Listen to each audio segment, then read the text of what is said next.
Hello, once again, and welcome to week 4 of the MTBA Pick'ems. I'm Jackson, along here with Rewt, Hello? and we are going to talk about the week 4 matchups of this week. Now, something that we've been tallying uh, alongside this journey so far is the records of our predictions, the accuracy of them right now. And so far, we have in first place, Marsh with a score of 19 and 2, me with 18 and 3. We have Root with the score of 13 and 8, and you, the fans, having 14 and 7. So if you want to be a part of that fans category, go ahead and click the link down in the description, and you can find a link to our Discord where you can be a part of the community. You can be a part of the conversation. You can interact with the coaches. You can interact with analysts. You can interact with everybody. I am happily taking up the rear in last place, but no, it's been a really interesting kind of journey to go on. So I was actually keeping pace in the first couple weeks, and my week 3 was a complete wreck. So nobody listened to me for anything, I guess, on week 3. But yeah, I'm gonna be here trying to redeem myself, trying to at least uh get into respectable records here. Well, hey, we're this is some competition, but this is for fun. So, the first Oh no, match. this is all competition. Oh, okay, I see what you're going for. But the first matchup that we have so far is the Solar Hill Samurats, the Electric type team, versus the Bellevue Buizels, the Fairy type team. What do you have for this matchup? Yeah, so for me in this one, I did have the fairy type team going and taking the win here.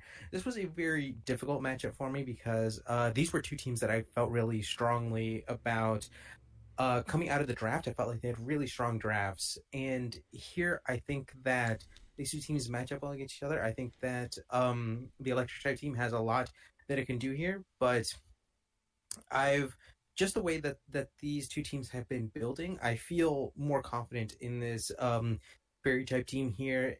I think that they have more kind of weapons to play with, and I absolutely think that the biggest wild card here is the Magirna. I really don't see a lot of strong ways that the electric type team has to deal with the Magirna on its own. And I think honestly, if it can get set up, then it can kind of pretty much just went on its own. I think if the rest of the team can weaken this electric type team, then I think the door is wide open for Magirna to do whatever it wants to do. What do you think here? I agree with you. I'm going for the Belleville Breezes as well, just because one, the Ampharos that the Solar Hill Samurats have, the Mega, it's part dragon, so the fairy type team is going to be super effective against that. The Magierna is going to counteract the toxicity of the Solar Hill Samurats, and I just think that the Belleville Breezels are much more bulky team. They can take more hits but dish out more damage to this electric type team, which is more to offense and less, may I say, defensive. Yeah, and it does look like the community picks here are with the electric type team by a really narrow margin. This was a really close one, and I think it does just kind of show how closely related these two drafts are in terms of their strength. I think again these are two very well built teams, and these are two teams that can do a lot. But when they go head to head, it's just going to be a matter of trying to figure out who can get the most momentum early and make things happen here. That's correct. Okay, so next up we have the psychic type team, the Scarlet City Scissors, taking on the ghost type team, the Mount Silver Weaviles here. And this was one where the community pick, just to start off with that, they went overwhelmingly with the type advantage here. Ghost does have a pretty strong type advantage, and not only do they have a really strong offensive type advantage, but their mega here is partly a dark type, so it will be immune to all of that psychic type stab, and it's going to be really difficult for this psychic type team. And I have to say, I agree with the community here. I went with the ghost type team here. Obviously, they have a really strong type advantage here. I think that uh they have a really strong a really well built core just in general. I think they have one of the strongest drafts coming out of the draft. And I really would love to see what they can do here. But honestly, this is one of those matchups where I would be happy to see just like three specs here. I can imagine like a specs on Dragapult, a specs on Gengar, a specs on Chandelure, and just like have them go at it because I think this ghost type team not only has a direct type advantage, but just has so much offensive presence that's going to be really difficult for the second type team to deal with. But what do you think, Jackson? I agree with you. I am also going for the Mount Silver Weaviles in 2-bits. I just think that it's such, well, obviously the type advantage plays into this, but I think that 2-bit has built a team, as you said, Dragapult, Gengar, and was it Chandelure? Chandelure? Yeah, Chandelure. They can go insane on any team member that the Scarlet City Sizers has. Now, Scarlet City Sizers does have power that could counteract the Ghost type team, but I think that's a safer pick to go with the Mount Silver Weaviles. Next, we have the new team, the Chicago Curums, the Poison type team, versus the Carolina CRUSHCLOU, the Steel team. Just really fast, the community voted overwhelmingly 18-2 that the Steel type team, the Carolina CRUSHCLOU, would win. And I would have to go with the Carolina CRUSHCLOU for this. It seems the logical choice. The Poison Stab does nothing to the Steel type team because Steel is immune to poison. And I just think that Trippy has an answer for every Pokemon in Quillen's team. Like, he has Corviknight for Beedrill, Corviknight for Ariados, Corviknight for Roserade. He has this power and this just immunity to take on this team. Now, what do you think? Yeah, so I actually went against both of you. I have the poison type team beating out against this steel type team. Now, I know it's going to be a really uphill battle because you're taking away a huge stab component from this matchup, but they do have a lot of interesting interactions here. Um, first of all, this steel type draft was one of the ones that I was most critical of coming out of the draft. I don't feel like it covers a whole lot of things terribly well, and here there are a few things that it just doesn't handle well. First of all, the Nidoqueen. I think ground type stab in particular just does a whole lot to open the door early on, and I believe Nidoqueen also has access to Fire Blast, and fire and ground coverage here can just tear through the team a little bit. But the biggest factor for me is Naganadel. I really don't see any way that this team beats a Naganadel. So for me, when I was kind of visualizing this in my head, um, all this Naganadel really needs, in my mind, is Fire Blast and Hidden Power Ground, and it kind of covers the entire team. And even if the Heatran comes in, if the Naganadel already has a few Beast Boosts up, or it can get up a Nasty Plot at some point, then I have to imagine it can just go in with a Hidden Power Ground and kind of neutralize it a little bit. Obviously, air balloon's an issue. You ideally want to have it popped as early as you can in this matchup. But when I look at this matchup, and even just like sleeper things, right? So like Crobat has access to Heat Wave if he wants to build like some nasty plot Crobat. Just Haunter can like fire off Shadow Balls, like spec Shadow Balls like for days. Drapion can just like bandit knockoff. He has so many offensive opportunities to build this in a way that kind of covers up this type disadvantage that I really think that this poison type team can do it. And a lot of it for me is going to go down to experience. I think that that the poison type team, whether it was Wamar or this new team, I think a lot of the experience in team building has shown through, and they have been able to overcome a decent amount of seemingly bad matchups here. But with that, next up we will have the South Dakota Sunflowers, the bug type team, up against the Dragon type team, the Grand Rapids Groviles. And this, to me, was one of the most difficult matchups of the week. Obviously, these are two very good teams. These are teams that have been playing really well, really confidently, and having some really just interesting team building matches so far. Two of the teams that I watch for the most whenever a new week of replays comes out And just to start off, the community is going for the Dragon type team again by a really narrow margin. And I think again it just speaks to how evenly matched these two teams are in terms of how they've been building, how well they've been doing throughout the season, and just overall strength of draft. But for me, I will be going with the South Dakota Sunflowers, and this was a really difficult one for me because they, in terms of raw teams here, I do think that the Dragon type team does have a stronger team. They have a more well-rounded team, a more well-built team. But the biggest wild card here for me is that Pheromosa, right? So that Pheromosa has been probably the biggest source of offense for this Bug type team all season long. And for me, when I just look at these matchups, especially if the Pheromosa can get Beast Boost going, or if the Pheromosa could be Specs, right? I don't see how this Dragon type team could stop a Specs Pheromosa that can get Beast Boost up with Ice Beam on it. Ice Beam can just tear through this team from a really strong Pokemon that has access to Beast Boost and is that fast as well. It's just going to be a difficult one to deal with. But what do you think, Jackson? I agree with you. I am going with the South Dakota Sunflowers, the bug type team led by Libs. Yeah, Libs have been. This is again with you. This was a really hard match to kind of think about to go see who's the winner. And I look back at these two teams. I think both of the coaches are doing great jobs with this season.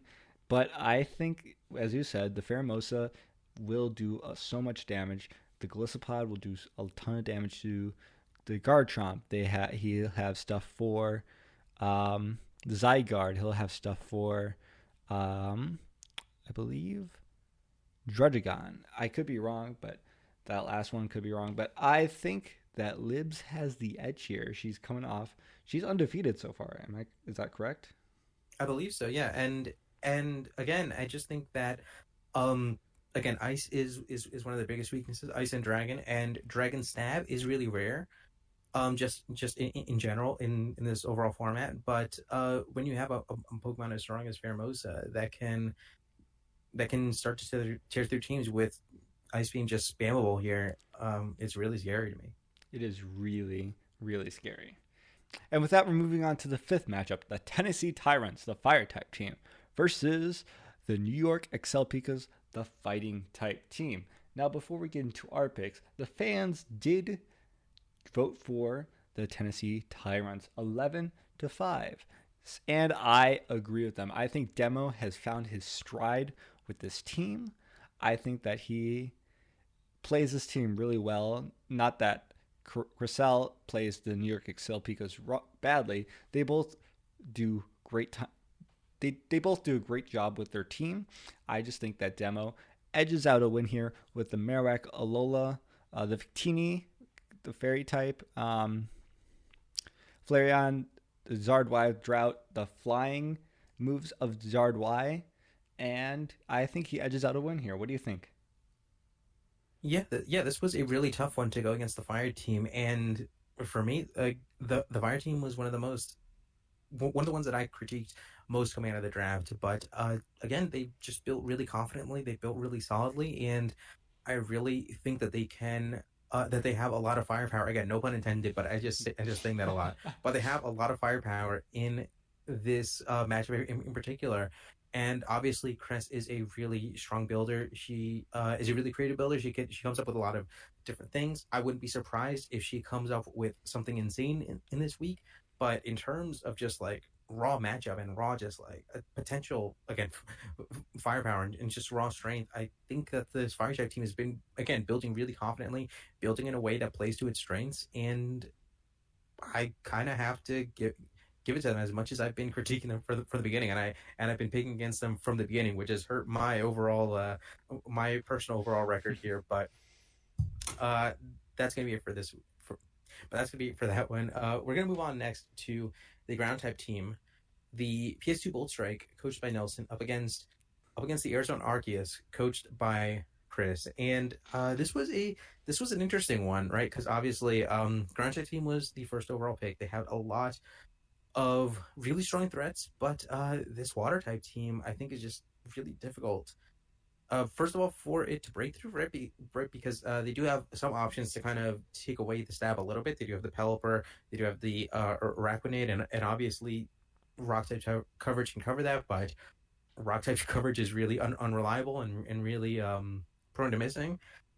And this Water type team just has a lot of firepower here. It's a really strong team, a really strong draft, and I would have to give it to them, as well as the this community pick. This looks just on first glance to be the most overwhelming set of votes here. Oh no, actually, it does look like the Steel and the Poison matchup was more overwhelming, but this looks like really close behind it. But they do go with the Water type team as well. What do you think, Jackson? I am going for the water type team. I agree with the fans. Uh, where Nelson does have Gastrodon, Torterra that can do damage to the water type team. I think that Chris has Dracovish, Pelipper, Arachnid, as you said earlier. But I think just the pure type advantage wins out in this scenario. And I know that um, he has things to counter the water type team, but I think that is not enough for this water team to kind of steamroll over them this week. And last but not least, we have the Baltimore Braviaries led by Playtendo, the dark type team, versus the Green Bay Pikachus, the flying type team. Now, the fans, they voted overwhelmingly 16-5 that the Green Bay Pikachus were going to win. And I would have to join them on that side. I think the Green Bay Pikachus are going to win. They just have so much power behind them that could be super effective on the dark type team. I think he just has. Jacob is a fantastic battler. He has a bunch of tricks up his sleeve. And I think he has a trick up his sleeve for every coach in the MTBA. So I am going to go with Jacob. I'm not going to it was more of a gut decision, and I'm not going to go against that. What do you think? Yeah, I think so too. And again, this is going to be a really, really close fought match, right? So, for me personally, this was a really difficult one because I was looking at this every which way. I really do think that this dark type team has had an incredibly impressive season. They've been no pun intended, but they've been the dark horse of this season. They've been playing incredibly well and building incredibly well. Um, but a lot of it just comes down to having difficulty breaking down certain things. So once again, I think the Celesteela is going to be an issue, and I think that's been kind of a theme for the entire season. I think one of the kind of underrated things here is that Jacob's team does have a lot of U-turn here. So the Landers Therian scarfed U-turn just is difficult to deal with just in general here. Togetic can also kind of be an issue, which I think is really hilarious and really interesting. But I hope he brings the Togetic. I think it would be fantastic. Just a lot of different threats here, and I absolutely think, again, as always, the Greninja is an absolute wild card. The Greninja can do a lot of things. It can kind of shift matches on its own. I think things like the Alola Muck is going to be an issue. Things like the Bisharp, the Hydreigon. He has obviously a lot of threats that have to be respected here. But I mean, there's a reason why this flying type team was rated first by pretty much everybody coming out of the draft. It's a really strongly built draft. It's really difficult to kind of build easily against at a glance, and I think they're going to take it this week. And now you have heard our picks. We want to hear yours. Go down to the Discord. Thank you guys for watching. Go down to the Discord. Join our Discord. Join our community. It's fun. I promise. You get to interact with us. You get to vote on drafts. You get to watch the replays of all the drafts, the battles, all of it. Also, down below, we have some merch, MTBA merch. We have hoodies, we have t-shirts, and all the proceeds go back into the MTBA to make this a better experience for you, the viewer. So, with that being said, have a great week, everyone. I'll see you guys next week. Anything for you, Rewt? Absolutely. Absolutely. Would love to see that.